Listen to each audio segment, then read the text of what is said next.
সুপ্রভাত। আজ শুভ রথযাত্রা। আজকে রয়েছি আমি স্বর্গদ্বার রোডে।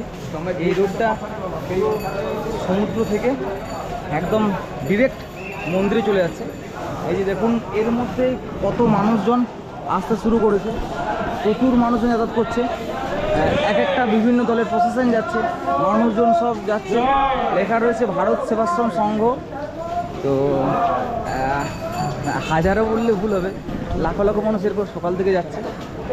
আর ওই দিকটাতে আটকে দিয়েছে এই ভিড়টাকে, ফলে এই দিকে যেতেও পারবে না এরা। কিন্তু সবাই তো যেতেই হবে, চেষ্টা করছে কী করে পৌঁছানো যায়। এখন সকাল থেকে এই ভিড়, 4টায় রথ টানা হবে। মানে রাস্তাগুলো এই জ্যাম, কাজ পর্যন্ত এগোনো যাচ্ছে না। আমার তো 1 কিলোমিটার আগে থেকে আমরা ঘুরে এলাম, কিছু যাওয়ার চেষ্টা করেছিলাম, বুঝতে পারছি না কীভাবে যাব। যেহেতু 4টায় রথ আছে, আবার দুপুর 1টা কি 12:30 দিকেও বেরোতে হবে, কারণ 1 কিলোমিটার দূরত্ব 3-4 ঘন্টা লেগে যাবে যেটুকু বোঝা যাচ্ছে, মানে হেঁটে।